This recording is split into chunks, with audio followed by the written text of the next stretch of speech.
आता आपल्या आवडत्या मालिकेचे संपूर्ण भाग मालिका प्रसारित झाल्यानंतर लगेचच पाहू शकता फक्त सन नेक्स्ट वर. भारतातील प्रेक्षकांसाठी मोफत सेवा. आजी मिळाला आदित्यचा नंबर? हा मिळाला बाई एकदा. कसं काय? ते सावीच्या शाळेत गेले होते, एडी सरांचा नंबर मागितला.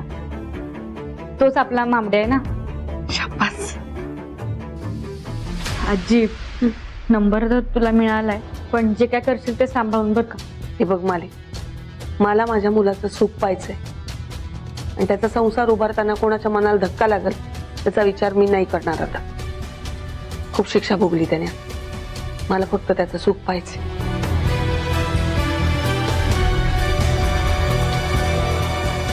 डायल करून द्यायच्यावर. हा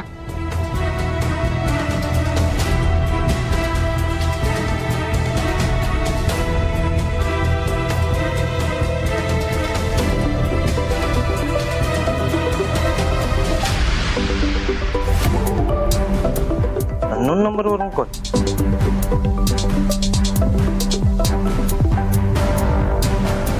हॅलो, कोण बोलतंय? हॅलो आदित्य, अरे मी तुझी आई बोलते. थांब, फोन कट करू नकोस. हे बघ, मला माहितीये तुला माझ्याशी काही संबंध ठेवायचा नाही, पण एकदा माझ्या बाजूने विचार कर रे. हे बघ, या वयात माझ्यापासून लांब राहून कसली शिक्षा देतोस मला? गेली 6 वर्ष तुझ्या काळजीने इतकी तळमळली, तुला माहित पण नाही. आता ना मला फक्त तुझं सुख बघायचंय रे बाळा. नाही पण आई, मला एक गोष्ट कळत नाहीये, तुला माझा नंबर कुठून मिळाला? ते महत्वाचं नाही, पण मी जे काही सांगते ते महत्वाचं आहे. मला थोड्या वेळात भेटतो. नाही, मला नाही भेटायचंय. हे बघ, मला माहितीये तू कुठल्या विषयावर बोलणार आहे. मी सुंदरी सोबत नाही राहू शकत आहे. मी तुला सांगितलं ना, मी तिच्या समोर सुद्धा नाही जाऊ शकत आहे. अरे माझं नीट ऐकून तरी घे. नाही आई, हे बघ, जे शक्य नाहीये त्याविषयी तू हट्ट धरू नको, तो विषयच नको मला.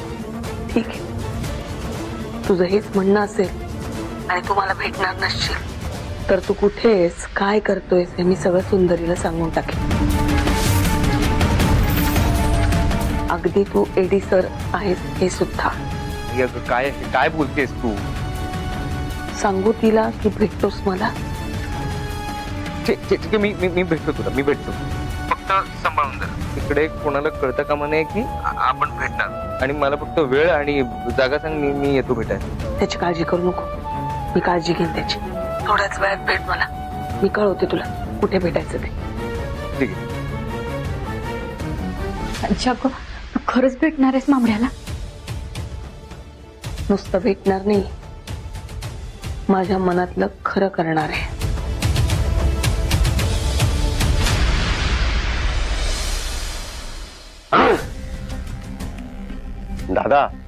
दादा अडकलो, पुरते अडकलो आपण. कसं निघणार आहे इथून?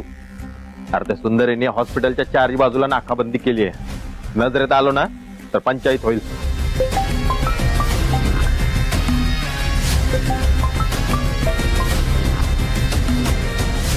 अरे कोण तर पडतंय तिथं? आधीच मेंदू हल्लाय. कट कर. हा दादा, नाही कट करू शकत. हा बघा कोणाचा फोन आहे. साहेब, हिच्याकडे फोन. सेट झाली वाटतं जेलमध्ये. दादा तुम्ही घ्या ना फोन. उचल आणि स्पीकरवर टाक. हॅलो आजुर्या? नाही साहेब, मी बोलतोय. दादा हॉस्पिटलमध्ये आहे ना, मी बाहेर आलोय. मला तर तो तुझ्या बाजूला उभं राहून कान देऊन आपलं बोलणं ऐकतोय असं दिसतंय.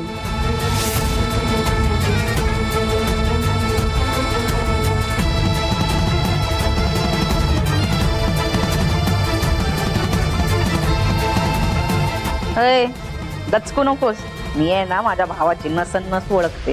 अरे भावा, रुसलाच काय पैलवाना? अरे तुला सॉरी म्हणायलाच फोन केला होता. अरे रागाच्या भरात लागली ना गोळी. त्या जोडीनं तो धान्या आणि तिची सुंदरी दिवसला ना मला. मग माझं डोकं फिरलं म्हणून घातली गोळी. नाही तर तुला गोळी घालणार का मी? अरे त्या हऱ्याम्याने उलटा कांड करून मला जेलमध्ये घातले. नाही तर हॉस्पिटल मध्ये आली असते तुला सॉरी म्हणायला. आणि तुझ्या पंटरला विचार, हॉस्पिटलचा सगळा खर्च कोणी केला? आता काय पाया पडू का तुझं? हा नाही बोलत नाहीस म्हणून विचारलं. हा हा बोलला भाऊ बोलला. ये भावा ऐका घाबरू नको. देवानी या सगळ्याचा बदला घेण्यासाठी तुला अजून एक संधी दिली आहे. हॅलो ऐकतोयस ना? हा तू ज्या हॉस्पिटलमध्ये आहेस ना त्याच हॉस्पिटलमध्ये तो धनंजय सुद्धा आहे. काढ त्याचा काटा, जागेवरच मारून टाक त्याला आणि आपल्या दोघांचा बदला पूर्ण कर. आणि ऐक तुला जर हाताने जमणार नसेल ना तर एक पंटर पाठवते तिकडे. ठीक आहे हुकुम. जमल ना?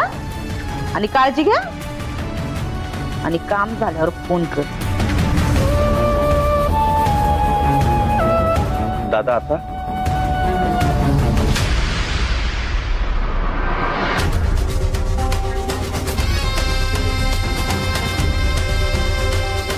नशीब तो सूर्यकांत माझ्या हाताबाहेर नाही गेला. जरा बाबा पुता करावा लागला याला, पण ठीक आहे. हो माझ्या लागामात असणं महत्वाचं. बघ बाई तो सरूच्याच गाडीचा आवाज.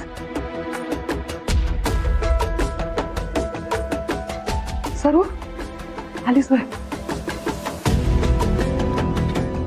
काय ग धनंजयची तब्येत कशी आहे? थांब आधी मला जरा आत तरी येऊ दे. हा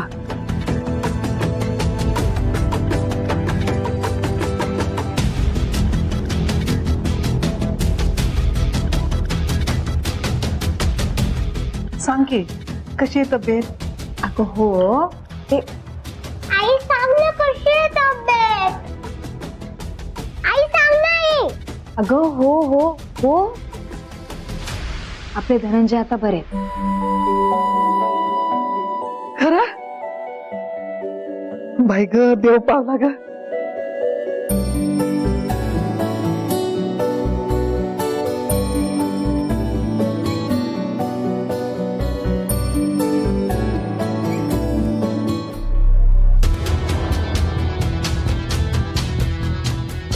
सुंदरी घरी आली म्हणजे आदित्यला भेटायला नाही जाता येणार. 100 चौकशा करेल कुठे जाताय कशाला जाताय. उगा संशय आला तर यापेक्षा उद्याच भेटावं आदित्यला. आणि घरात एवढा आनंद म्हणजे धनंजय सुखरूप असल्याची बातमी घेऊन आली असणार. चांगलंय प्रत्येकानं सुखरूप राहावं हीच देवाचरणी प्रार्थना. पण माझ्या मुलाबद्दल असा विचार का करत नाही ते? परक्याला आपलं म्हणतायत पण आपल्याला क्षमा नाही करू शकत. ही कुठली माणुसकी.